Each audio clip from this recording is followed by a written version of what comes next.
August 25 దేవుని వాక్య ధ్యానం.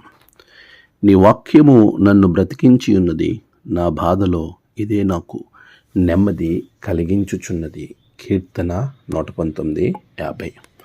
మన ప్రభువైన యేసుక్రీస్తు నామములో మీ అందరికీ ఈ ఉదయం శుభములు తెలియచేస్తూ ఉన్నాను. ప్రియులారా, దేవుని మహాకృపలో మనం మరొక పర్యాయం కలిసి ఆయనను స్తుతించే ధన్యత మనకు అనుగ్రహించి ఉన్నారు.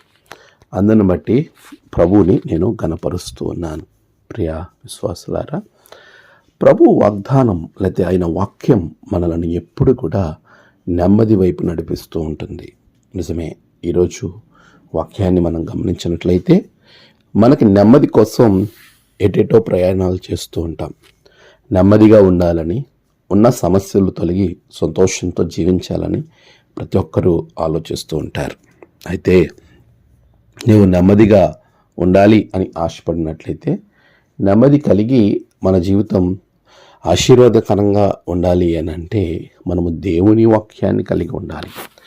దేవుని వాక్యము మనకి నెమ్మదినిస్తుంది.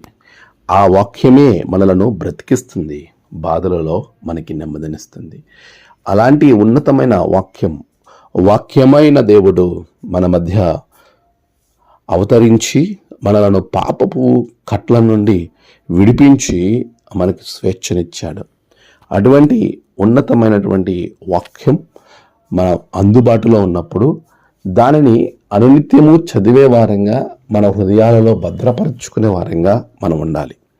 వాక్యమును ఎప్పుడైతే మన హృదయాలలో భద్రపరుచుకుంటామో అది మనల్ని పాపం నుండి దూరం చేస్తుంది, శాపము నుండి దూరం చేస్తుంది, బాధల నుండి దూరం చేస్తుంది, మనల్ని బ్రతికించి మనకి నెమ్మదినిస్తుంది.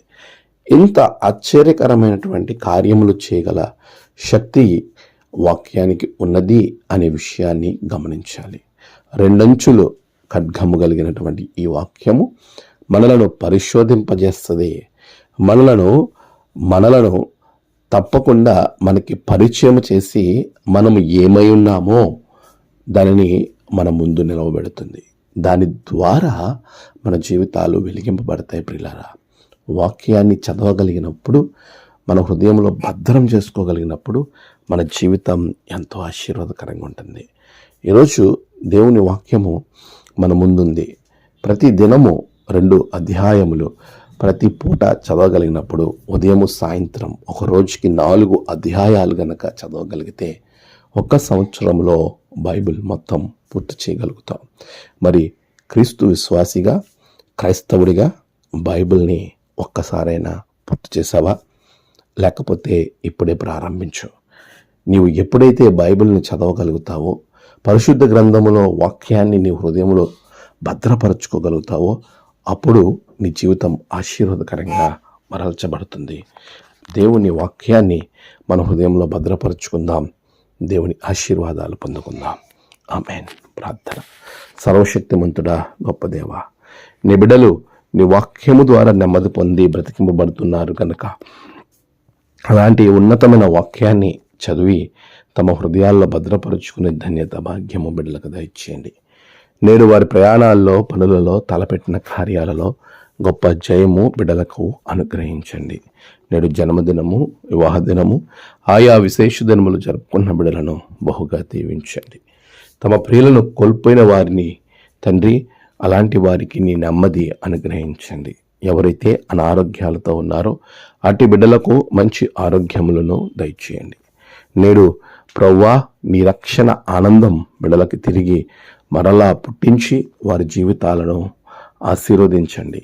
నీ ఆత్మతో నింపమని క్రీస్తు అతి పరిశుద్ధ నామమున ప్రార్థించి వేడుకొనుచున్నాం తండ్రి. ఆమేన్. తండ్రి, కుమార, పరిశుద్ధాత్మ త్రియేక దేవుని దీవెన మీకు తోడుగా ఉండి నడిపించును గాక. ఆమేన్.